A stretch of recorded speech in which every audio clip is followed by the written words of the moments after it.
बाद में आने वालों हम चौथे अध्याय पर विचार करेंगे। इस अध्याय का नाम है नारद मुनि का आगमन। वैसे आज मैंने निमाई पाठशाला के बच्चों के माता पिता को भी बुलाया है, तो ये जो विषय है उसके साथ वो विषय भी मैं जोड़ दूंगा।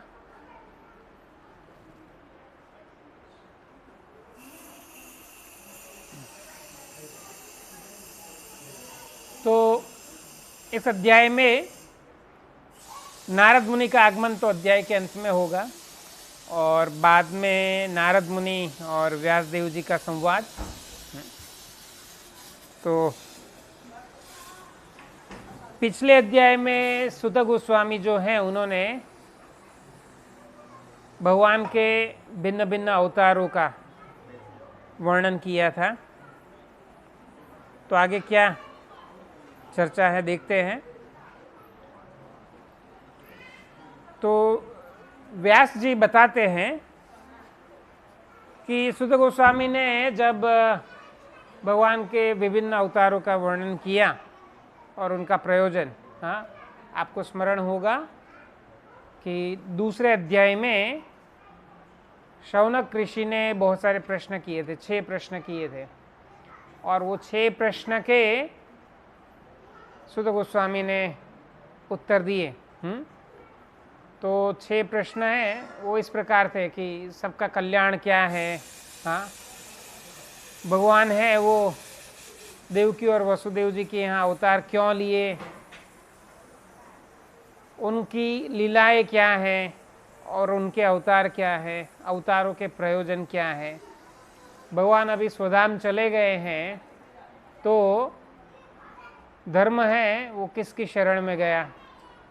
तो इन्हीं प्रश्नों के उत्तर हैं वो ये 2 अध्यायों में दिए गए, दूसरे और तीसरे अध्याय में। और अभी भगवान के जो अवतारों की जो एक एक लाइन में उन्होंने उत्तर दिया था, विस्तार से बात आएगी। तो सबसे पहले बात आती है नारद मुनि की। तो नारद मुनि का यहाँ पर आगमन हो रहा है, तो अभी आने वाले 2-3 अध्याय में नारद मुनि के जन्म की कथा आएगी, उनके पूर्व जन्म की कथा भी आएगी, और उनका जीवन कार्य है उसके विषय में भी बात होगी। तो इस अध्याय में अभी व्यास जी बता रहे हैं कि सुत गोस्वामी हैं वो भगवान के अवतारों का जब संक्षिप्त में वर्णन सुना तो उन्होंने सुत गोस्वामी को धन्यवाद कहा। तो सुत गोस्वामी हैं वो इस तरह से ऋषियों को संबोधन किया और कहा कि नहीं, शौनक ऋषि ने कहा कि हे सुत गोस्वामी, आप उन सभी में जो बोला है सुना है, उन सब लोगों में सर्वाधिक भाग्यशाली और सम्माननीय हैं कि जो लोग हैं वो बोल सकते हैं और सुन सकते हैं, क्योंकि आपने श्रीमद् भागवतम सुना है, और वह भी आपने सुखदेव जी से सुना है। तो इसीलिए कृपा करके आप हमें भी वह श्रीमद् भागवतम सुनाइए। तो हमें ये बताइए कि ये श्रीमद् भागवतम की शुरुआत कैसे हुई, कहाँ पर हुई, और कृष्ण द्वैपायन वेद व्यास जी जो हैं उन्होंने इसे किस प्रकार से संकलित किया, किस प्रयोजन से संकलित किया। उनका पुत्र जो है सुखदेव गोस्वामी, वो तो ब्रह्मवादी थे, जन्म से ही वो विरक्त थे और संसार में उनका तनिक भी आसक्ति नहीं था। तो वो किस प्रकार से इससे आकर्षित हुए श्रीमद् भागवतम से। जब उनका जन्म हुआ तो जन्म से ही वो तो अपना गृह त्याग करके चले गए, और वेद व्यास जी हैं वो उनके पीछे पीछे गए, पुत्र पुत्र ऐसा पुकारते हुए। तो जब वो इस प्रकार से उनके पीछे जा रहे थे तो वृक्ष इत्यादि जो हैं वे लोग भी इसी प्रकार शोक से सुखदेव जी को पुकारते हैं। और रास्ते में किसी स्थान पर कुछ स्त्रियां हैं वो स्नान कर रही थी, जैसे ही वेद व्यास जी को देखा उन्होंने अपना शरीर ढक लिया। हाँ, तो इस तरह से शौनक ऋषि बता रहे हैं कि वेद व्यास जी हैं, उनको देखकर है उन्होंने वस्त्र ढक लिया।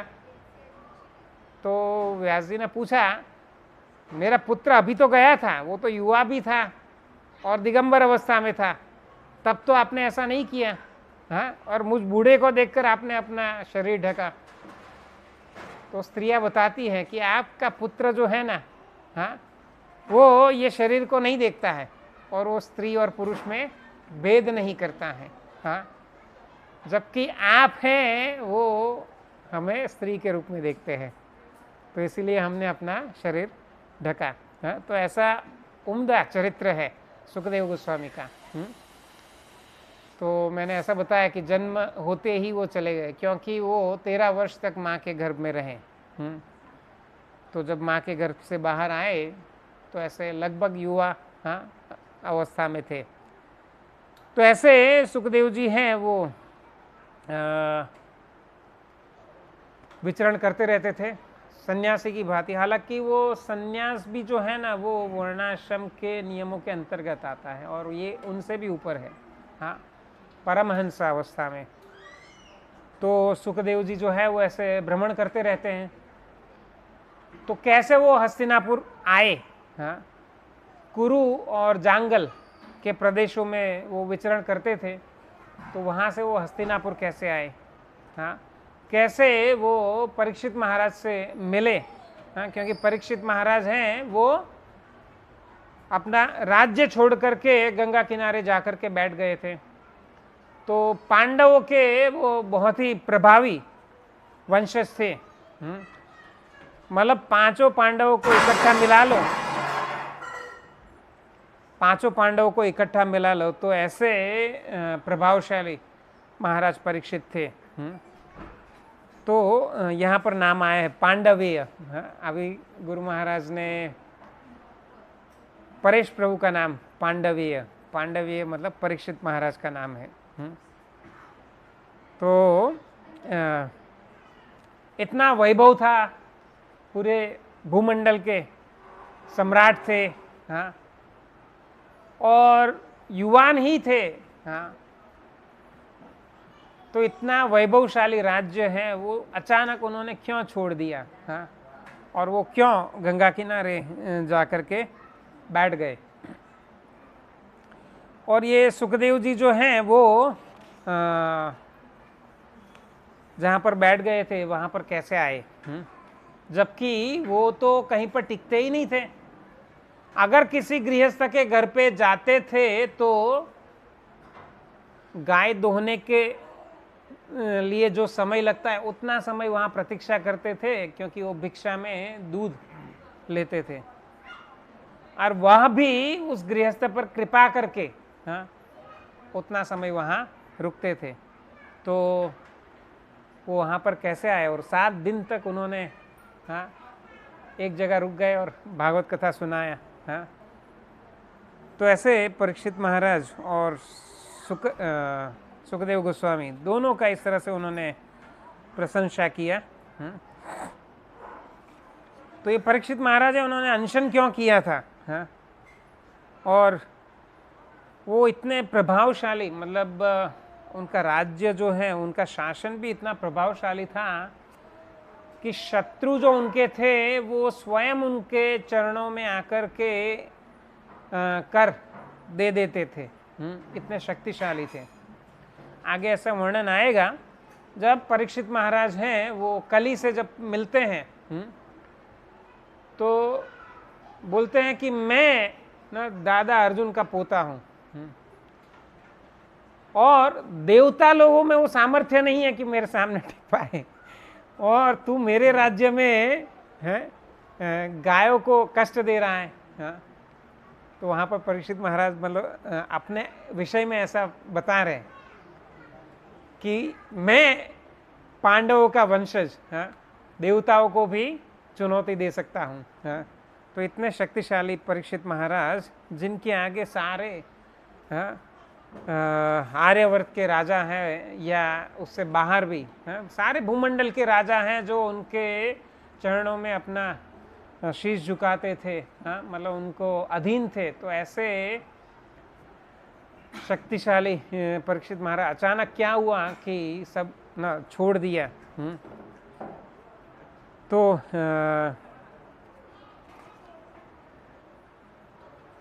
फिर वो सुत गोस्वामी का फिर से प्रशंसा करते हैं शौनक ऋषि। तो जो अन्यों के कल्याण, उन्नति तथा सुख के लिए जीवित रहते हैं, जो किसी स्वार्थ वश जीवित नहीं रहते हैं, तो ऐसे राजा ने समस्त संसारिक, मतलब वैसे तो परीक्षित महाराज हैं, वो शासन भी करते थे, तो उनका कोई अपने राज्य में तब भी कोई आसक्ति नहीं था। वो तो अपने आप को भगवान का प्रतिनिधि मान करके शासन कर रहे थे, जन कल्याण हेतु। हाँ, तो भगवान के भक्त हैं, वो किसी भी अवस्था में रहें, वो सभी अवस्था में भगवान की भक्ति करेंगे और जन कल्याण के लिए कार्य करेंगे। तो राज्य करते थे तब भी वो जन कल्याण के लिए करते थे, तो उनको क्या आवश्यकता थी, मतलब वैसे भी वैरागी ही थे, वो निजी इंद्रिय सुख के लिए राज्य नहीं कर रहे थे, तो उनको छोड़ने की क्या आवश्यकता आन पड़ी। तो ऐसे परीक्षित महाराज के विषय में बताया। और अभी व्यास जी के विषय में बताएंगे। तो हे सुत गोस्वामी, हम जानते हैं कि आप वेदों में लगभग पारंगत हैं, विशेषकर पुराण और इतिहासों में आप सर्वश्रेष्ठ विद्वान हैं। हाँ, तो ये जो हमारे संशय हैं, ये जो हमारे प्रश्न हैं, तो उसके विषय में आप कृपा करके बताने की कृपा करें। तो सुत गोस्वामी हैं, वो अभी वेद व्यास जी के विषय में बताते हैं। अब यहाँ पर इस तरह से बताया है कि द्वापर और त्रेता, हाँ, की संधि काल में पराशर मुनि के द्वारा सत्यवती के गर्भ से वेद व्यास जी का जन्म हुआ। और वो वेद व्यास जी, तो देखो यहाँ वेद व्यास जी के जन्म की कथा भी आ गई। हाँ, उनके माता पिता कौन है? पराशर और सत्यवती। कब जन्म हुआ? तो द्वापर और त्रेता की संध्या काल में, मतलब त्रेता और द्वापर की संध्या काल में। मतलब एक आश्चर्य की बात है, क्योंकि पूरा महाभारत का प्रसंग है वो द्वापर और कली के संधि काल में है, लेकिन यहाँ वेद व्यास जी के जन्म के विषय में ऐसा बताया कि त्रेता और द्वापर के संधि काल में। तो द्वापरे सम अनुप्राप्ते तृतीय युग पर्यये। हाँ, तो तृतीय युग मतलब द्वापर युग। और अनुवाद में इस तरह से लिखा है कि त्रेता युग और द्वापर युग के संधि काल में वेद व्यास जी का जन्म हुआ। और वो कहाँ पर रहते थे? तो सरस्वती नदी के किनारे बद्रिकाश्रम। हाँ, तो भगवान नर नारायण ऋषि जहाँ पर वास करते हैं वहीं पर उनका आश्रम था। हाँ, और बद्रीनाथ जी जो अभी मंदिर है, वही भगवान नर नारायण का मंदिर है, तो वहाँ पर ही वेद व्यास जी का भी आश्रम है। तो एक बार वो प्रातः काल में अपने नित्य कर्म से निवृत्त होकर के ध्यान लगा करके बैठे थे और भविष्य का विचार कर रहे थे। तो विशेषकर कलयुग का चिंतन कर रहे थे। तो कलयुग के दोषों को देख करके हाँ, वो विचार किया कि ये कलयुग जो है वो बहुत ही भयानक आने वाला है। हाँ, और धर्म की बहुत ही हानि होने वाली है। हालांकि उन्होंने वेदों का जो विभाजन किया है, उनकी शाखाएं उपशाखाएं वो भी उन्होंने निर्माण किया है, और अपने बहुत सारे शिष्यों को ये अलग अलग वेदों की शाखा उपशाखा है उसमें अच्छे से प्रशिक्षित कर रखा है, जिससे कि वे लोग हैं वेदों की शिक्षाओं को समाज में बनाए रखें। और वेदों की शिक्षा का प्रयोजन क्या है कि लोग इस संसार में रहे तब तक सुखी रहे और इस संसार के बाद भी हमारा जो दूसरा जीवन है, हाँ, तो परलोक भी है वो हमारा सुधर जाए, हाँ, यानी कि मुक्ति प्राप्त हो। तो धर्म अर्थ काम मोक्ष, हाँ, इन सब के लिए वेदों में पर्याप्त मार्गदर्शन है। तो भौतिकानां च भावानां मतलब इस संसार के लिए भी वेदों में पर्याप्त मार्गदर्शन है, जिससे भी हम इस संसार में रहते हुए भी सुखी रह सकते हैं वेदों का पालन करते हुए। तो उन्होंने वेदों के जो 4 मुख्य विभाग किए हैं, तो उन्होंने पाइल ऋषि, जैमिनी ऋषि, वैशंपायन और अंगिरा ऋषि। यहाँ पर सुमंतु नाम दिया है, तो अंगिरा कुल में हुए सुमंतु ऐसा अर्थ है या अंगिरा ऋषि है, वो मुझे ठीक से समझ में नहीं आया, लेकिन खैर ये नाम दिए हैं। इन लोगों को उन्होंने 4 वेद पढ़ाए और सुखदेव जी हैं, उनको श्रीमद् भागवतम पढ़ाया, महाभारत भी पढ़ाया, और महाभारत है वो वैशंपायन जी को भी पढ़ाया, जैमिनी ऋषि को भी पढ़ाया, हाँ। और अभी हम ये श्रीमद् भागवतम की चर्चा कर रहे हैं, तो मतलब है वो कैसे श्रीमद् भागवतम की रचना हुई, उसका उत्तर है सुत गोस्वामी अभी दे रहे हैं। तो वेद व्यास जी इस तरह से विचार कर रहे हैं कि मैंने इतना सारा किया ना, पुराणों का भी संकलन किया, 18 पुराण, 18 उपपुराण, हैं, 4 वेद, उसकी शाखाएं उपशाखाएं, तो सारे जीवों का न इहलोक और परलोक दोनों सुधर जाए, इस तरह से सारी व्यवस्था मैंने की, लेकिन फिर भी मुझे संतुष्टि नहीं हुई, ऐसा लग रहा है कुछ कमी है। तो क्या कारण हो सकता है? वो स्वयं इस तरह से विचार करते हैं और वो स्वयं इस निष्कर्ष पर पहुंचते हैं कि संभवतः मैंने भगवान की दिव्य लीलाओं का एक्सक्लूसिवली वर्णन नहीं किया है, और इसीलिए लगता है कि मुझे ऐसा लग रहा है कि मेरे प्रयासों में अभी भी कुछ कमी है, हाँ। और वो ऐसा विचार कर ही रहे थे, तभी वहाँ पर नारद मुनि का आगमन होता है। तो नारद मुनि है, जैसे ही आते तो वेद व्यास जी हैं वो अपने स्थान से उठ जाते हैं, हाँ। हमने देखा वो क्या स्नान आदि से निवृत्त होकर के ध्यान लगाकर बैठे थे और क्या चिंतन कर रहे थे कि उन्होंने क्या क्या किया है, उनका अवतार कार्य, हाँ, और क्या नहीं किया है, हाँ, और उन्होंने भविष्य में मतलब कलयुग में जो समय आने वाला है वो सब चिंतन कर रहे थे। तो तब नारद मुनि का आगमन हुआ और वो अपने आसन से उठ गए और उनको प्रणाम किया, उनका यथोचित सत्कार किया।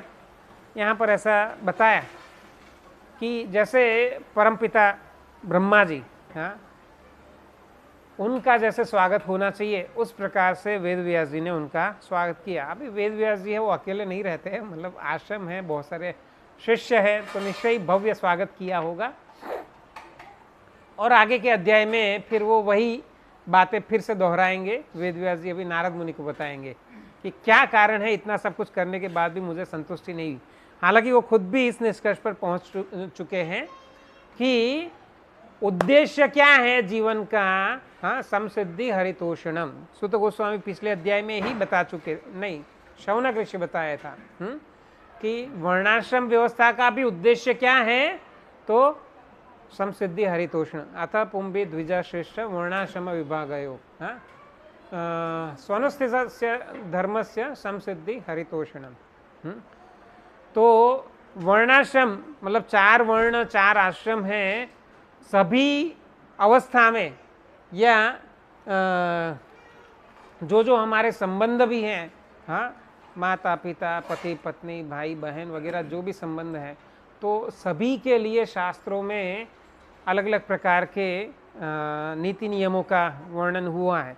लेकिन ये सब जो हैं इतना सारा वेद व्यास जी ने फैलाया है या अन्य जो भी आचार्यों ने अलग अलग ग्रंथ दिए हैं, मनुस्मृति है, पराशर स्मृति है, ये सभी जो नीति शास्त्र है, पुराण है, इतिहास है, हाँ, ब्राह्मण, आरण्यक, संहिता इत्यादि जो भी है, उपनिषद है, सबका प्रयोजन क्या है? हाँ, समसिद्धि हरितोषिणम वेदेश शर्वेर अहमेव वेद्य। और ऐसे ही एक श्लोक में धर्म स्वानुस्थितात् पुंस विश्वक्सेन कथासूय न उत्पादयेत यदि रतिम श्रम एव हि केवलम। तो उसी अध्याय में, दूसरे अध्याय में शौनक ऋषि हैं, वो ऐसा भी कहा कि ये सारे जो वर्णाश्रम के कर्तव्य हैं, तो उसका मूल उद्देश्य क्या है? हाँ, विश्वक्सेन कथासूय, भगवान के प्रति और उनकी कथा के प्रति हमारी रुचि जागृत होनी चाहिए। और अगर वह नहीं होता है तो हमारा सारा प्रयोजन है वो श्रम एव हि केवलम। तो वेद व्यास जी हैं, वो भी यहाँ पर इसी निष्कर्ष पर पहुंचे। ये सब फैलाया है, लेकिन जब तक हरि का गुणगान नहीं किया है तो सब व्यर्थ है। हाँ, तो ये अध्याय हैं, वो मैंने संक्षिप्त में बता दिया। मैं यहाँ पर हमने सुखदेव गोस्वामी का संक्षिप्त में वर्णन सुना, वेद व्यास जी की जन्म की कथा सुनी। तो ऐसे ही परमहंसों की कथाएं हैं इसमें। हाँ, श्रीमद् भागवतम के पहले अध्याय में ही आ गया। हाँ, परमो निर्मत्सराणाम सताम। श्रीमद् भागवतम है वो किनके लिए हैं? तो जो ईर्ष्या से मुक्त हो चुके हैं। हाँ, निर्मात्सर्य, मात्सर्य मतलब ईर्ष्या, जो ईर्ष्या से मुक्त हो चुके हैं, ऐसे लोगों के लिए, ऐसे लोगों के विषय में है। तो श्रीमद् भागवतम है, आप उसकी एक एक लाइन पढ़े तो इतना चुनिंदा शब्दों, हाँ, और इतना मधुर है, जैसे वेद व्यास जी स्वयं भी बताए कि रसमालयम श्रीमद् भागवतम कैसा है? तो सारे वेदों का पका हुआ, वेद और पुराण सारे शास्त्रों का पका हुआ फल है। तो ऐसा श्रीमद् भागवतम है। हाँ, और ऐसे दिव्य चरित्रों का यहाँ पर संग्रह है। हाँ, हम में से कितने लोग पढ़ते हैं इसे? तो सब लोग तो नहीं पढ़ते हैं। किसके पास नहीं है? कितने लोगों के पास भागवतम नहीं है? जरा प्रामाणिकता से बताइए। प्रभुपाद जी का भागवतम किसके पास नहीं है? बस 2 ही लोग हाथ ऊपर किए। जिनके पास है तो एटलीस्ट पढ़ना चाहिए। हाँ, तो आप इस्कॉन के संपर्क में आए और भागवत नहीं है तो मतलब आपके जैसे अभाग्य कोई नहीं है। इसके बाद वाला जो अध्याय है, 5वां अध्याय, उसमें आएगा वो श्रीमद् भागवतम के विषय में। क्या तद्वाग विसर्गो जनताग विप्लवो यस्मिन् प्रतिश्लोकम अबद्धवत्यपि नामानि अनंतानि यशोंकितानि च शृण्वन्ति गायन्ति गृह्णन्ति साधव। भगवान और उनके भक्तों की ये जो श्रीमद् भागवतम जो हैं, उनकी जो कथाएं हैं, तो उसका संकलन है।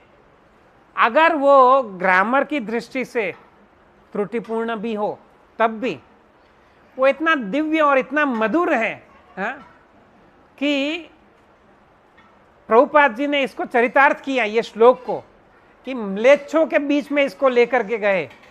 और ये श्रीमद् भागवतम है, ऐसे लोगों के बीच में भी क्रांति लाएगा। हाँ? और हम देखें प्रभुपाद जी ने ये करके दिखाया है। शृण्वन्ति गायन्ति गृह्णन्ति साधवा। हाँ, तो बार बार लोग इसको सुनेंगे। हाँ, इसका चिंतन करेंगे, इसका अनुसरण करेंगे। हाँ, तो ऐसा दिव्य ग्रंथ है कि इसमें विद्वान लोग हैं, वो त्रुटियां भी ढूंढ लेंगे। फिर भी अगर वेद व्यास जी भगवान नारायण स्वयं है, और इसलिए त्रुटियां होने का प्रश्न ही नहीं है।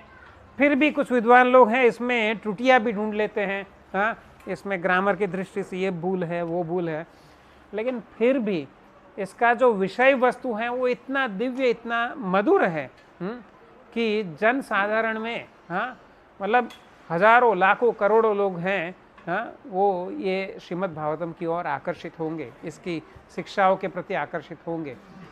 तो ऐसा श्रीमद् भागवतम है, हाँ सभी भक्तों के घर में होना चाहिए और रोज पाठ होना चाहिए इसका। हाँ तो ये पढ़ेंगे तो क्या होगा, हम ऐसे दिव्य चरित्र पढ़ेंगे। हाँ सुखदेव जी तो जन्म से ही न माता के गर्भ से वो तो विरक्त थे, वो माँ के गर्भ से बाहर नहीं आ रहे थे। तो एक बार भगवान कृष्ण वेद व्यास जी के आश्रम में आए थे, तो वेद व्यास जी को बताया कि ऐसा स्थिति है। तो भगवान है वो गर्भस्थ शिशु को पूछते हैं, हे सुखदेव आप बाहर क्यों नहीं आ रहे? बोले आपकी माया का डर लगता है माँ के पेट से वो ऐसा बताते हैं। तो भगवान उनको आश्वासन देते हैं कि आप बाहर आइए, मेरी माया आपको स्पर्श नहीं करेगी। फिर हम प्रहलाद महाराज का चरित्र पढ़ते हैं, हाँ 7वें स्कंद में, फिर वो ध्रुव महाराज का 5वें स्कंद में, हाँ फिर भरत महाराज का, फिर ये पांडवों का, हाँ कुंती माता है वो इतने कष्ट पूरे जीवन भर कष्ट कष्ट कष्ट कष्ट कष्ट, हाँ और मतलब कैसे, मतलब सम्राट युधिष्ठिर, हाँ जो पूरी पृथ्वी ना भूमंडल के स्वामी हैं, पूरे पृथ्वी नहीं पूरे भूमंडल के स्वामी हैं, लेकिन जीवन का अधिकांश हिस्सा उन्होंने वनवास में बिताया। तो कितने कितने कष्ट, मतलब कई असुरों का सामना हुआ, कई राक्षसों का सामना हुआ, द्रौपदी का अपमान हुआ, हाँ और भीम को बचपन में विष दे करके गंगा नदी में फेंक दिया दुर्योधन, कितने कितने कष्ट। और ऐसे कष्ट सहने के बाद कुंती माता है वो ऐसी प्रार्थना करती है कि हे भगवान हाँ, जब कष्ट है तो आपका स्मरण है और आपका स्मरण है तो आप है, हाँ? तो आपने तो अभी सारे कष्टों का ना, महाभारत का युद्ध हुआ अभी कुछ नहीं रहा, कोई समस्या नहीं रही, तो आप चले जाएंगे, हाँ तो भगवान आप हमें कष्ट दीजिए ताकि आपका भी संग बना रहे। तो ऐसे ऐसे दिव्य चरित्रों का इसमें वर्णन है, हाँ? हम भागवत नहीं पढ़ते हो तब भी ऐसे सत्संग में जब बैठते हैं तब तो ऐसे चरित्रों को हम सुनते हैं तो मन में क्या विचार आता है, हाँ हम अपने रोल मॉडल कोई बनाया है, हाँ इनमें से किसी को अपना रोल मॉडल बनाया है। तो मैं जब है ना पढ़ता हूँ तो शुरुआत में मुझे विशेषकर हैं प्रहलाद महाराज, हरिदास ठाकुर और भक्ति सिद्धांत महाराज, ये 3 चरित्रों से बहुत आकर्षण होता था। हाँ मतलब छोटा सा बालक है और इतना शक्तिशाली हिरण्यकशिपु उसका सामना करता है, हाँ और हरिदास ठाकुर मुस्लिम परिवार से हैं लेकिन उनको भगवान के नाम के प्रति ऐसा रुचि है कि दिन का 3 लाख नाम जप करते हैं, हाँ और भक्ति सिद्धांत महाराज तो उनके पिता के द्वारा ऐसे प्रशिक्षण हुआ उनका। 2 वर्ष का बालक एक बार भक्ति विनोद ठाकुर हैं वो आम लेकर के आते हैं बाजार से और वो विमल प्रसाद है उसने आम ले लिया और भक्ति विनोद ठाकुर है उसको डांट दिए, ऐसा कैसे तू ले लेता है, कृष्ण का विचार नहीं आया है? घर में आने वाली कोई भी वस्तु सबसे पहले कृष्ण को भोग लगना चाहिए और बाद में हमें प्रसाद के रूप में ग्रहण करना चाहिए।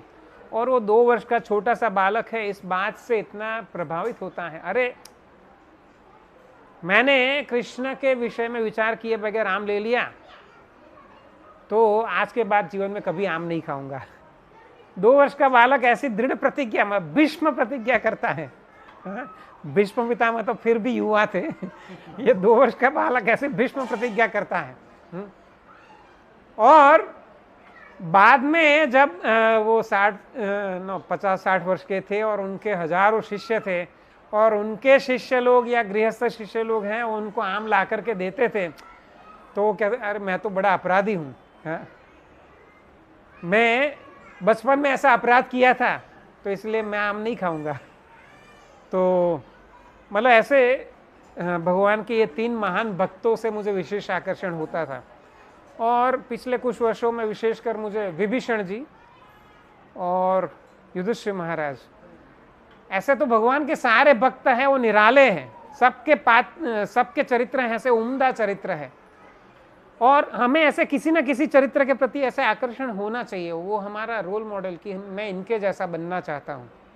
हाँ, और वैसा ही अपने बच्चों के लिए, हाँ, कि मेरा बच्चा ऐसा होगा, प्रहलाद जैसा होगा या भक्ति सिद्धांत महाराज जैसा होगा। हाँ, ऐसा अपने बच्चों को भी हमें बचपन से सिखाना चाहिए। तो मैं अपने बच्चों को मन में यही विचार से कि इनको ऐसा भक्त बनाना है। हाँ, तो इस तरह से प्रयास करता था। परिणाम आपके सामने है। मंगल वैष्णव प्रभु। तो जब उसका दीक्षा हुआ तो बहुत ही संतुष्टि और रोमांच इस विचार से कि मेरा बेटा दीक्षित हो गया। हाँ, मतलब जो भी मन में सोच रखा था आज वो हो गया। तो मेरा जीवन का एक लक्ष्य कि मेरे बच्चे भक्त बन जाएं, और वो बन गए। तो अभी मुझे चिंता नहीं है, वो उनका शेष जीवन है वो, क्योंकि 20 वर्ष या 18 वर्ष जो भी उन्होंने ग्रहण किया है तो उतना पर्याप्त है कि इसी के सहारे वो शेष जीवन भी वो भक्ति में आगे बढ़ते रहेंगे और भगवान की सेवा में लगे रहेंगे। हाँ, तो निमाई पाठशाला के बच्चों के माता पिता को यहाँ पर बुलाया, और जो अन्य भक्त भी है, तो ये दिव्य चरित्रों को जब पढ़ते हैं तो मेरा आप सबसे यही निवेदन है कि आप इनमें से कुछ पात्रों को अपना रोल मॉडल बना लीजिए कि इनके जैसा हमें बनना है, या अपने बच्चों को इनके जैसा बनाना है। हाँ, अगर आप ऐसा नहीं सोचते हैं तो संसार में और भी विकल्प तो है। वो आमिर खान हो सकता है, ऐश्वर्या राय हो सकती है, और कुछ क्षमा करें लेकिन कुछ माँ बाप स्वयं भी ऐसा सोचते हैं। हाँ, कि हमें हमारे बच्चों को आमिर खान जैसा बनाना है या ऐश्वर्या राय जैसा बनाना है। मैं नए नाम नहीं जानता हूँ, शायद आलिया भट्ट या आधुनिक नाम क्या है पता नहीं, लेकिन जो भी है कुछ माँ बाप भी अगर इस प्रकार से सोचते हैं, क्या मिलेगा। हाँ, जब ये शरीर है वो नष्ट हो जाएगा तो कौन आएंगे लेने के लिए, हमें या हमारे बच्चों के लिए भी? क्या विष्णुदूत आएंगे? क्या हम भगवत धाम जाएंगे? क्या हमारे बच्चे भगवत धाम जाएंगे? क्या हमने अपने या अपने बच्चों के लिए ऐसी तैयारियां की हैं? अगर नहीं की हैं तो कम से कम अब से सोचिए। नरेंद्र मोदी जी ऐसा कहते हैं कि संसार में सबसे श्रेष्ठ वस्तु अगर देने योग्य है तो क्या है? क्या कहते हैं? भगवत गीता। और ग्रहण करने योग्य क्या है? भगवत गीता।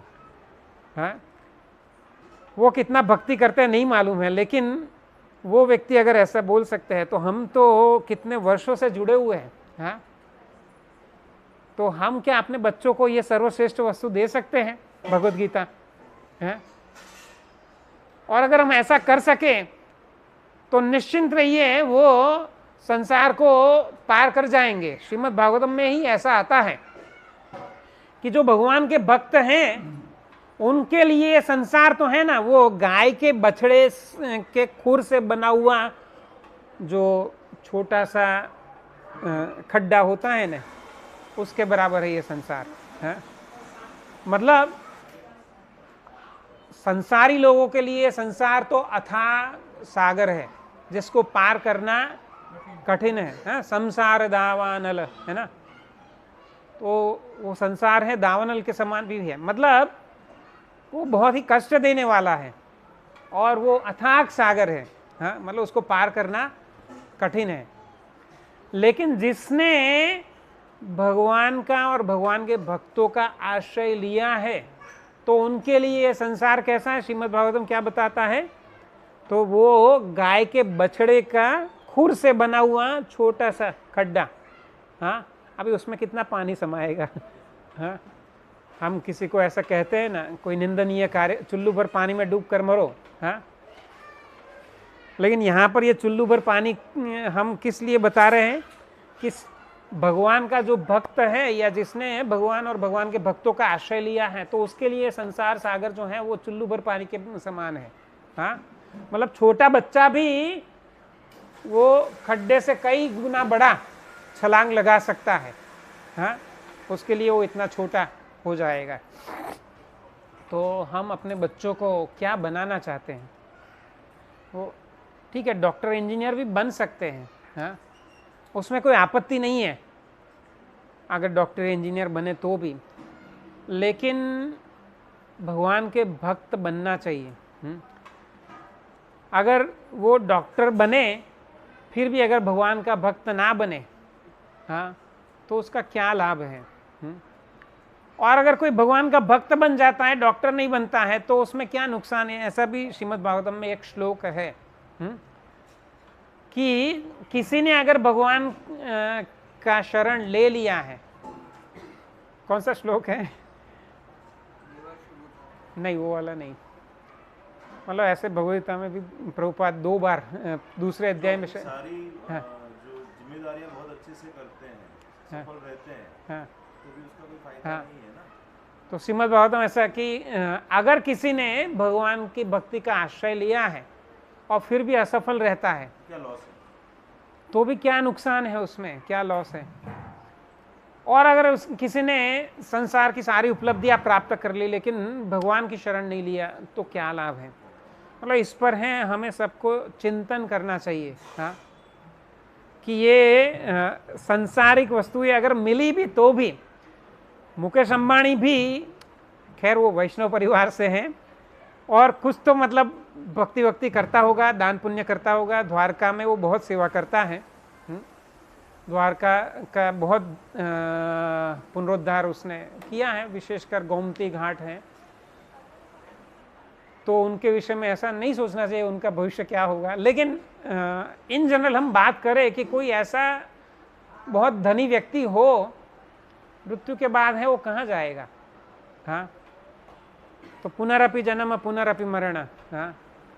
और वो जब पशु के शरीर में जाएगा, कोई कुत्ता बनेगा, कोई कॉकरोच बनेगा, कोई चूहा बनेगा, कोई बंदर बनेगा, या ऐसे मतलब सारे शरीरों में बार बार जब भटकेगा तो मनुष्य जीवन में जो भी उसने उपलब्धियां प्राप्त की वो उसको किस काम में आएगी? अगर 84 लाख शरीरों का पूरा समय देखे तो उसके तुलना में ये मनुष्य जीवन बहुत छोटा है और उसमें हम संघर्ष कर रहे हैं किस लिए? इस संसार के सुखों को प्राप्त करने के लिए। और प्रहलाद महाराज वो कहते हैं कि ये संसार के सुख तो हैं, वो भाग्य के अनुसार हैं, यूं ही मिल जाते हैं, जैसे दुख भी मिल जाते हैं तो सुख भी मिल जाते हैं। और फिर भी ये संसारिक सुखों के लिए हमें पूरा समय दे देते हैं, संघर्ष में बिता देते हैं। और वो संघर्ष भी कैसा है कि जो कुछ भी मिलता है वो तो बैंक में जमा हो रहा है, भोगते कोई नहीं है या कम ही भोगते हैं, हाँ? महल जैसा घर है तो उसमें नौकर लोग एंजॉय करते हैं, हाँ? वो स्वामी है वो ऑफिस में होता है। तो हम अपने बच्चों को इसी रेस में लगाएंगे क्या? तो हमें सोचना चाहिए। तो अगर हमें हमारे बच्चों को भगवान का भक्त बनाना है तो गुरुकुल या ये निमाय पाठशाला का विकल्प तो है। तो अगर जो भी बच्चे अभी आ रहे हैं, अभी कुल मिलाकर 17 बच्चे हैं, हाँ? उसमें से कुछ लोगों के माता पिता हैं, उन्होंने दृढ़ निर्णय कर लिया है कि नहीं, हमें हमारे बच्चों को प्राथमिकता से भक्ति का प्रशिक्षण ही देना है। कुछ लोग हैं ट्रायल के लिए भेजा है, अगर अच्छा लगा तो कंटिन्यू करेंगे, और कुछ लोग हैं वो सोच रहे हैं कि ठीक है अभी वैकेशन है, 1 महीना है, उनका टाइम पास हो जाएगा ऐसा भी सोच रहे होंगे। तो ठीक है, आज मैं आपको इसीलिए बुलाया कि चिंतन कीजिए इस विषय में। हाँ, भगवान की भक्ति के प्रयास में अगर असफल भी रहे तो भागवतम कहता है कि उसमें नुकसान क्या है। हाँ, मुझे भी चिंता होनी चाहिए, नहीं वैष्णव है वो स्कूल नहीं जा रहा है, वो 12वीं नहीं करेगा या करेगा, या कॉलेज नहीं जाएगा, डॉक्टर इंजीनियर नहीं बनेगा, तो व्यवसाय क्या करेगा, अपना जीवन निर्वाह के लिए क्या करेगा। तो ठीक है, कुछ तो सोचते हैं उसके विषय में, लेकिन वो प्राथमिक लक्ष्य नहीं है। वो प्राथमिक लक्ष्य नहीं रखता हूँ मैं। तो अगर वो भगवान की भक्ति सीख लिया है तो संसार को तर जाएगा। हाँ, और भगवान के धाम में किसी भी प्रकार से कोई भी खोट नहीं है। हाँ, चिंतामणि प्रकर सद्मसु कल्प वृक्ष। हाँ, भगवान का धाम किससे बना है? चिंतामणि रत्न से बना है। मतलब इस संसार की सर्वश्रेष्ठ मणि शायद पारस मणि होगी, स्पर्श मणि, जो लोहे को सोना बनाती, लेकिन ये उससे भी उन्नत चिंतामणि, मतलब चिंतामणि मतलब जिसका चिंतन करने मात्र से मन चाही वस्तु प्राप्त हो जाए, केवल सोना नहीं। हाँ, तो ऐसे चिंतामणि रत्न से बना हुआ भगवान का धाम। चिंतामणि प्रकर मतलब महल है, वहाँ की भूमि और वहाँ के महल इत्यादि है वो चिंतामणि जैसे रत्नों से बनी है। प्रकर सद्मसु कल्प वृक्ष, वहाँ के सारे वृक्ष हैं कल्प वृक्ष हैं। तो वो भी इच्छा करने से सब कुछ देने वाले हैं। लक्षावृतेषु सुरभिर, वहाँ की गायें भी हैं वो ऐसी ही हैं। हाँ, कामधेनु की माँ है सुरभि। हाँ, तो वो सुरभि गाय है वहां पर। लक्ष्मी सहस्त्र संभ्रम सेव्यमानम, लक्ष्मियां भी, हाँ, ऐसे भगवान की केवल एक लक्ष्मी नहीं है, लाखों लक्ष्मियां हैं। तो ऐसा दिव्य भगवान का धाम है, हाँ, जिसकी हम केवल कल्पना कर सकते हैं। तो भगवान के धाम का जब ऐसा वर्णन आता है ब्रह्म संहिता में या श्रीमद् भागवतम में या अन्य शास्त्रों में, तो क्या वो हम लक्ष्य नहीं बना सकते हैं अपने बच्चों के लिए भी और हमारे लिए भी? हमें वहां जाना है।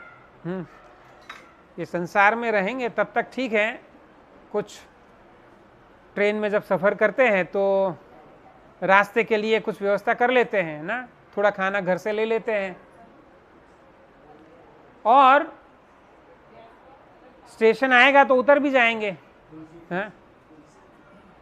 तो हमारा लक्ष्य है वो ट्रेन में बैठे रहना नहीं है। हाँ? ये ट्रेन जो है टेम्पररी है, कुछ घंटों का सफ़र है, और यहाँ ये संसार है उसमें कितनी कठिनाइयाँ होती है। तो ट्रेन में भी कठिनाइयाँ होती है, सोने के लिए लिमिटेड जगह होती है, कई बार है वो, हाँ, RAC मिलता है या कई बार है नो रिजर्वेशन है लेकिन सीट नहीं मिली है, तो फर्श पर बैठना पड़ेगा अगर वो भी नसीब से मिला तो ये सब कठिनाइयों को झेल लेते हैं। क्यों? क्योंकि हमारा गंतव्य है, वहाँ पर हम उतर जाएंगे और वहाँ पर वो समस्याएं नहीं होगी। हाँ, हम चाहे कहीं पर भी जा रहे हैं या अपने घर को लौट रहे हैं, हम अपने घर को लौट रहे हैं तो क्योंकि हमारे घर में सब घर पहुँचेंगे, ठीक है, सब खाना मिलेगा, आराम मिलेगा, सब, हाँ, पंखा जगह सब, तो ऐसा विचार करके हम ट्रेन की कठिनाइयों को झेल लेते हैं। तो हम अपने लिए और अपने बच्चों के लिए भी, हाँ, क्या सोचना चाहिए, क्या लक्ष्य रखना चाहिए।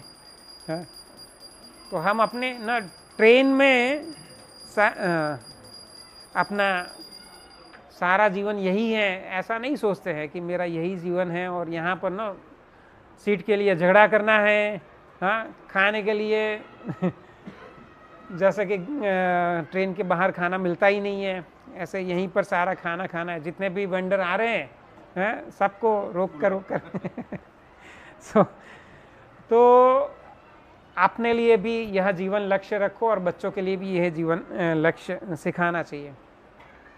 और जो लोग गुरुकुल या निमाय पाठशाला में बच्चों को भेजते हैं तो भी ऐसा नहीं है कि माता पिता की जिम्मेदारी खत्म हो गई। माता पिता तो प्रथम गुरु है, हाँ, तो गुरु के पास तो बाद में सीखेंगे, पहले माता पिता से सीखते हैं। तो माता पिता हैं, बच्चों को क्या सिखा रहे हैं, हाँ, कपड़ों से शुरुआत करिए, हाँ, हम क्या कपड़े पहना रहे हैं, हाँ। अभी रसमूर्ति बता रही थी कि वैष्णव कह रहा था कि अभी नेटिव जाना है कल, तो वहाँ पर भी मैं तो धोती ही पहनूंगा तो अच्छा है, देखो यही तो चाहिए, मतलब क्या ये वैकुंठ का वेश है, हाँ। तो यहाँ पर अगर हम आदत डाल देंगे तो अच्छा होगा, नहीं क्वालिफिकेशन चाहिए ना वैकुंठ जाने के लिए, तो उसमें एक पॉइंट ये भी है, हाँ, क्या कपड़े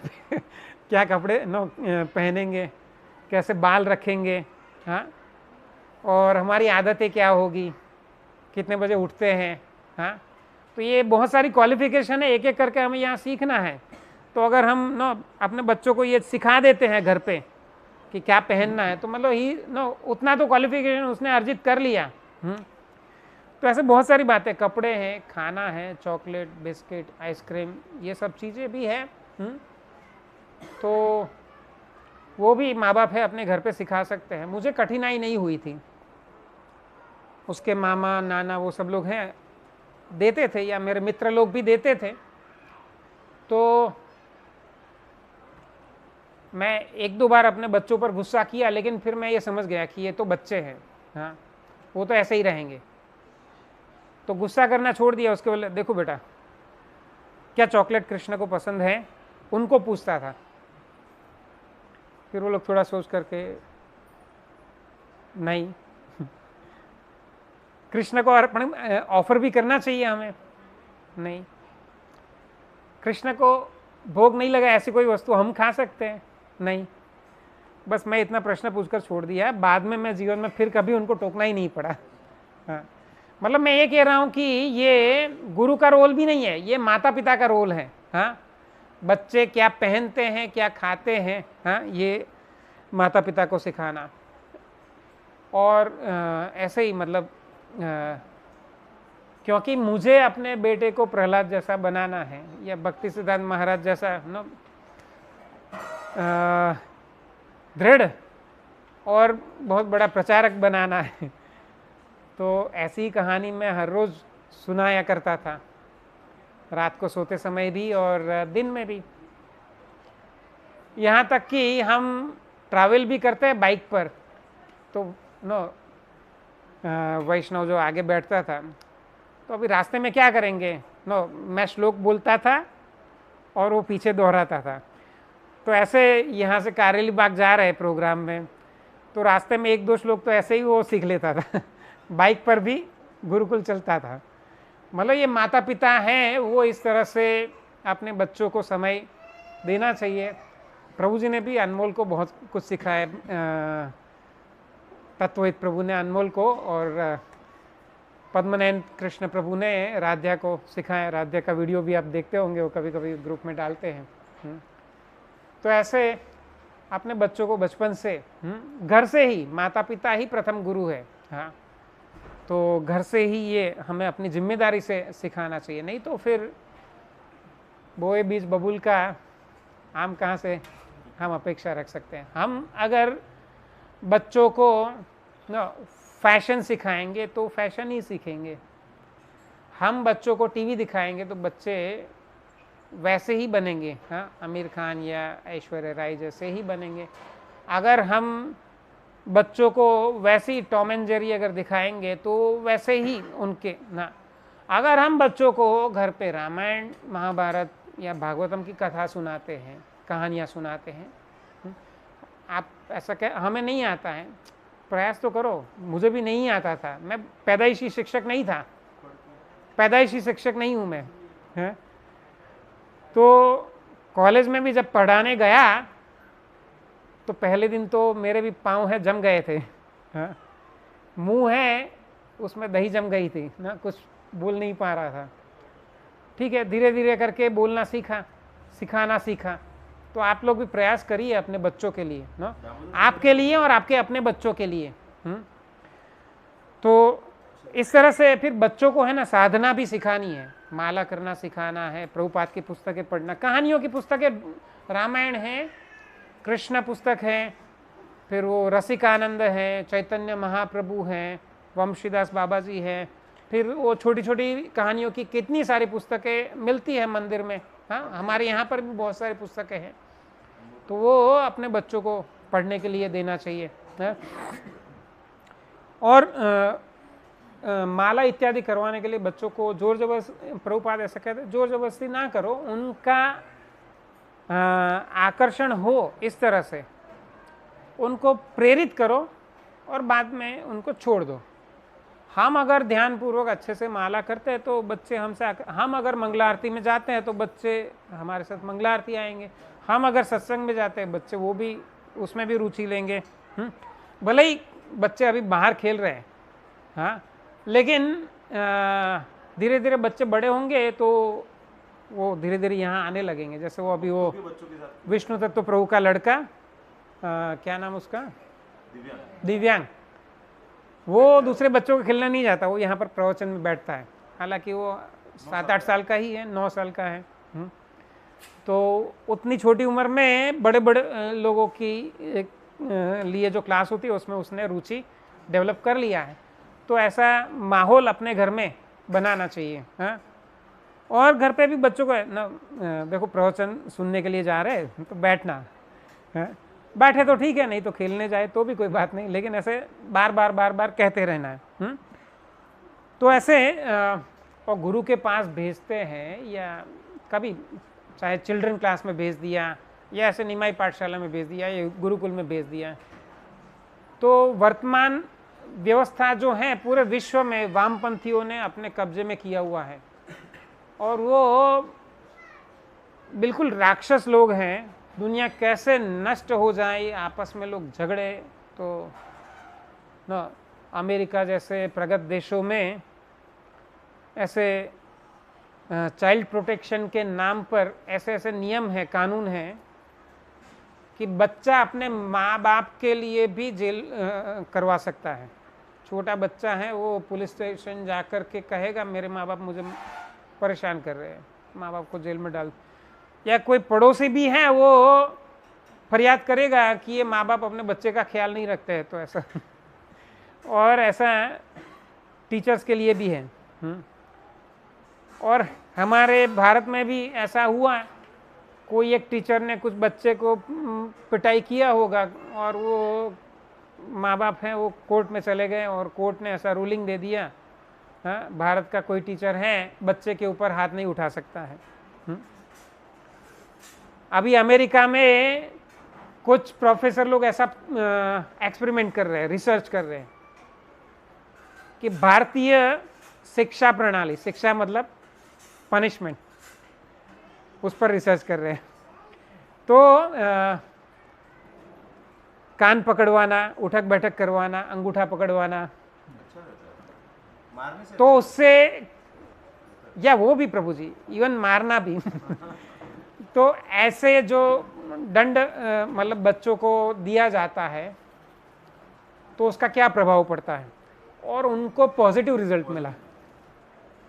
अभी वो लोग रिकमेंड कर रहे हैं, मतलब एक वर्ग है जो समझ रहा है कि इससे बच्चों का विकास हो रहा है, लेकिन अभी हम जब स्कूल या कॉलेज में होते हैं ना, हमें डर डर कर बच्चों को पढ़ाना पड़ता है।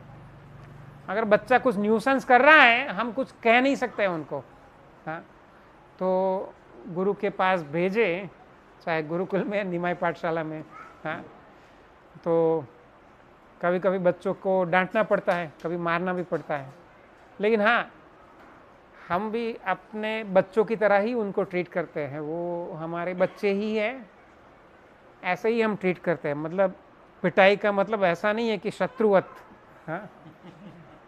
लेकिन माँ भी जब डांटती है या मारती है तो उसको करेक्ट करने के लिए, हाँ, इसी उद्देश्य से। तो बच्चों को यह भी सिखाना चाहिए, हाँ, कि गुरु के पास जाए तो मारो भी राखो भी जो इच्छा तुम्हार, ऐसा भक्ति विनोद ठाकुर गाए, हाँ, गुरु के विषय में, कि गुरु से शरणागति कैसा होना चाहिए, वो मारे या, हाँ, डांटे या कुछ भी करे, हाँ, तो जैसा रखे वो ऐसा हमें उनसे शरणागत रहना चाहिए। तो ये मुख्य बात थी। इसके अलावा कुछ छोटी छोटी बातें क्या पढ़ाते हैं, तो मेरे पास रेडीमेड पुस्तकें नहीं हैं और इसलिए मैं स्कूल की ही पुस्तकों को फॉलो करता हूँ, फिल्टर करके प्रभुपाद के दृष्टिकोण को ध्यान में रखते हुए क्या सही है क्या गलत है उस तरह से पढ़ाते हैं। और साथ में हम कुछ कहानियाँ बताते हैं जिससे उनका आध्यात्मिक झुकाव बढ़े या नैतिकता बढ़े। और अभी तो 17 बच्चे और हम 3 लोग हैं, मैं, रसमूर्ति और कामिनी माता जी। तो स्कूल से तो रेशियो अच्छा ही है ना। स्कूल में 40 बच्चों के ऊपर एक शिक्षक होता है। 40 के बीच और हम लोग हैं इस तरह से 3 लोग मिलकर के बांट लेते हैं। वो तो अभी वैकेशन है, अन्यथा 8-10 बच्चे होते थे तो एक के हिस्से 3-4 बच्चे आते हैं। तो बिल्कुल पर्सनल अटेंशन मिलता है बेहतर रहता है। और फिर भी हमें ऐसा लगता है कि और लोग हो तो अच्छा है पढ़ाने के लिए। जिनको पढ़ाना नहीं आता है फिर भी आ सकते हैं, धीरे धीरे सीख भी जाएंगे, हाँ। और पढ़ाने में भी मतलब अभी 5-7 बच्चों का ध्यान रखना पड़ता है, तब भी बारी बारी एक एक करके सबके पास बैठते या सबको हमारे पास बुला करके ना वो क्या कर रहे हैं कैसा कर रहे हैं ऐसा ध्यान देते हैं। और पुस्तकें नहीं है लेकिन इच्छा है कि हमारी अपनी पुस्तकें हो। तो अगर आप में कोई योग्यता है, कंप्यूटर का या विषय का ज्ञान है, तो आप हमें सहयोग दे सकते हैं। और आखिरी बात कि फीस, तो फीस के विषय में हम में से कोई व्यक्तिगत रूप से कोई सैलरी नहीं लेते हैं, लेकिन फिर भी फीस रखी है। जो भी लक्ष्मी आता है वो यहाँ बेस में या प्रचार कार्य में ही उपयोग होता है, क्योंकि जो मुफ्त में मिलती है वो वस्तु का मूल्य नहीं होता है। प्रीमाइस तो यूज कर रहे हैं। हाँ, तो इसलिए ये जगह है, उसका किराया है या जो भी हम सेवाएं दे रहे हैं हमें नहीं चाहिए, लेकिन फिर भी उसका मूल्य चुकाएंगे तो वो चीज़ हमें अमूल्य लगेगी, कीमती लगेगी। इसीलिए जो बच्चों का फीस है वो ऐसा नक्की किया है कि 6 साल तक है 500 रुपया, 6 से 10 साल है वो 1000 रुपया, और उससे भी आगे 1500 रुपये। अगर कोई 10 साल से बड़ा है तो 1500 रुपये के हिसाब से कंट्रीब्यूट कर सकते हैं। और राम के लिए प्रभु विशेषकर बहुत सारे बच्चों को जो उसी साइड से आते हैं, आजवा रोड की साइड से, और ऑन द वे जो लोग भी उनको पिकअप करते हैं, तो रिक्शा का 1500 रुपया कंट्रीब्यूशन मंथली जो लोग रिक्शा से भेजते हैं। तो मेरे हिसाब से वैन में अभी 2500-3000 या उससे ज़्यादा ही चल रहा है। कितना है प्रभु? आपका बच्चा नहीं गया है ना? किसी का बच्चा ऐसे स्कूल में वैन से जाता है? काफी सालों पहले 1000 रुपये। आपका? काफी सालों पहले। नहीं, किसी का रिक्शा से जाता है स्कूल, रिक्शा या वैन से? उससे ज़्यादा ही होगा। हाँ, आज से 4 साल पहले मेरा एक स्टूडेंट है, वो यहाँ इस्कॉन हाइट्स के पीछे वैकुंठ बंगलोज है, वहाँ से वो नवरचना, मतलब यही कोई 7-8 किलोमीटर है, वो 2500 रुपया था तब, 4-5 साल पहले, अभी का नहीं मालूम है। तो 1500 रुपये मेरे ख्याल से रिजनेबल ही है रिक्शा का। हाँ, प्रभु जी को कम से कम पेट्रोल का खर्चा हम दे सके। हाँ, प्रभु जी तो सेवा भाव से कुछ मांगते नहीं हैं, और उनके बच्चे उनके घर से ना आए तभी भी वो बाकी बच्चों को कलेक्ट करके यहाँ पहुँचाते हैं। 2 टाइम एक बार रखने आते हैं, फिर यहाँ लेने आते हैं। तो ऐसे आप लोग भी जो भी सेवा दे सके। सो ठीक है, ये विषय पूरा हुआ। किसी को इस विषय में कुछ प्रश्न या मंतव्य हो तो बताइए।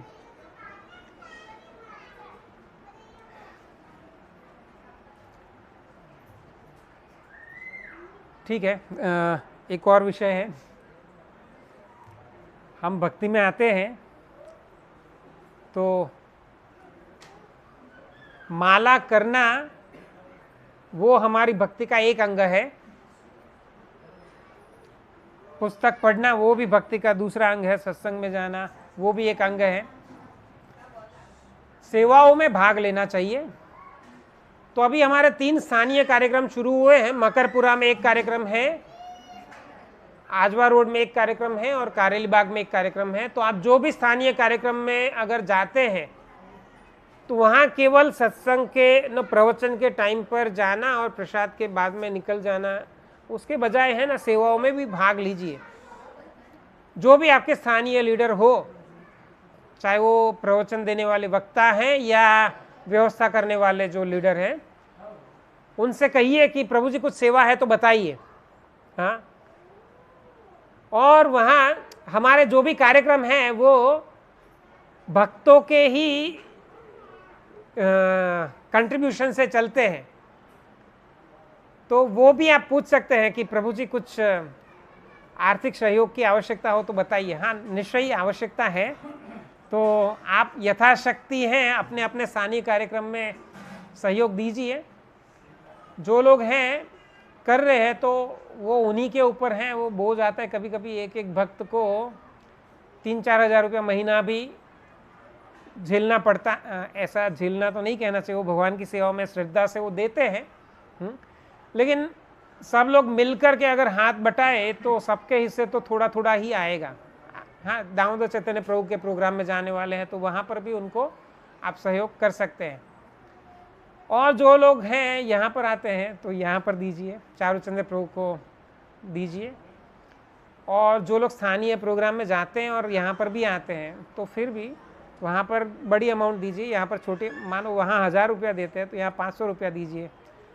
मैं तो उदाहरण दे रहा हूँ आपको, आप अपनी यथाशक्ति यथासंभव देना चाहिए। कारेली बाग में ललित गोविंद प्रभु अकेले बोले मुझे कुछ सहयोग नहीं चाहिए। अगर कुछ आता है तो आप रखिए, आप बेस के लिए यूज़ कीजिए। तो इसी तरह बाकी आजवा रोड और मकरपुरा कार्यक्रम है, उसमें सब भक्त लोग हैं, कुछ भक्त लोग हैं वो सारा खर्चा उठा लेते हैं। तो इसमें भी आप लोग सहयोग कर सकते हैं। और यहाँ पर भी प्रसाद बनाने की सेवा 5:30 बजे शुरू होती है। आज मैं लगभग 6:15 बजे, 6:10 पर आया। रसमूर्ति अकेली थी। मैं पूछा तुम अकेली हो? तो बोले हमेशा ऐसा ही होता है। 5:30 बजे तो मैं ही पहुंचती हूँ, बाकी लोग हैं फिर लेट से आते हैं। तो देखिए आप लोग हैं, समय भी अपनी यथाशक्ति दीजिए, तन मन धन और समय। हाँ, जिस तरह से भी सहयोग दे सके। हाँ, कुछ लोग हैं लेट से आइए, नो प्रॉब्लम। बाद की सेवा कीजिए, प्रसाद वितरण की सेवा है या बाद में बर्तन सफाई है या यहाँ प्रसाद लेने के बाद ये जगह फिर से साफ करनी होती है तो वो भी कर सकते हैं। तो मैंने क्या कहा, भगवत धाम जाने के लिए बहुत सारी योग्यताएं हैं। हाँ, तो उसमें हमें खुद वो विचार करना है। हमारी वो साधना डायरी है, उसमें लिखा है क्या क्या सेवाएं हम सहयोग कर सकते हैं। आप खुद भी सोच सकते हैं। हाँ, कि यहाँ ये कार्यक्रम हो रहा है, जहाँ पर भी कार्यक्रम हो रहा है तो उसमें कई भक्तों का बहुत प्रयास लगता है, तो हम उसमें क्या जोड़ सकते हैं। कार्यक्रम के अलावा भी सेवाएं होती है। नहीं, पुस्तक वितरण, हमारा तो भला हो गया, हम यहाँ आ गए। संसार में मतलब 99.99% या उससे भी अधिक लोग हैं वो ऐसे हैं अभागे जिनको अभी ये संदेश नहीं पहुँचा है। तो नगर संकीर्तन करना चाहिए, पुस्तक वितरण करना चाहिए, हाँ, और सबको बताना चाहिए आइए अपना कल्याण कीजिए, हाँ, हमारे सत्संग में जुड़िए। तो वो सेवा में भी, नगर संकीर्तन में और पुस्तक वितरण में भी जुड़ना चाहिए। हरे कृष्ण। किसी को कुछ और कहना है? तत्वहित प्रभु। मेरा तो ऐसा अनुभव है कि मतलब जितना भौतिक, थोड़ा जोर से बोलिए। जितना आप जैसे सोचेंगे कि मेरा बच्चा क्या करेगा भौतिक तरीके से, उसके अलावा ये सोचिए कि अगर वो भक्ति नहीं करेगा तो ये सोच के भी बच्चों को भक्तों के संरक्षण में रखना चाहिए। प्रभु जी डॉक्टर है, सब जानते हैं, और डॉक्टर में भी मतलब जैसे स्टर्लिंग हॉस्पिटल में वो जॉब करते थे तो आईसीयू के इंचार्ज थे और उनके अंतर्गत बहुत सारे डॉक्टर रहते थे। तो इतनी बड़ी पोजीशन पर होने के बाद भी प्रभु जी ऐसा सोचते हैं कि मेरा बेटा डॉक्टर ही बनाना है, ऐसा नहीं है। तो उन्होंने भी ये निर्णय किया, अपने बच्चे को स्कूल से विड्रॉ कर लिया, अभी निमाई पाठशाला में भेजते हैं। प्रभु जी हैं, सबको हमेशा ये बताते हैं कि मैं इतनी बड़ी पोजीशन पर होने के बाद में और इतनी बड़ी डिग्री भी होने के बाद में अगर मैं ये कर सकता हूँ तो कोई भी कर सकता है, हाँ? मतलब भौतिकता की दृष्टि से देखे तो प्रभु जी बहुत उन्नत अवस्था में है, और वो अगर अपने बच्चे को गुरुकुल या निमाई पाठशाला में भेज सकते हैं तो दूसरों के लिए तो ये निर्णय कठिन नहीं है। तो पैसे भी बचेंगे। अगर आप भौतिक दृष्टिकोण से देख रहे हैं तो एवरेज 50,000 से लाख रुपया फीस रहता है पर मंथ, बाकी के खर्चे अलग, स्ट्रेस तो अलग ही है, वो भी बच जाते हैं, आप स्ट्रेस से भी बच जाते हैं, बच्चे का संरक्षण होता है।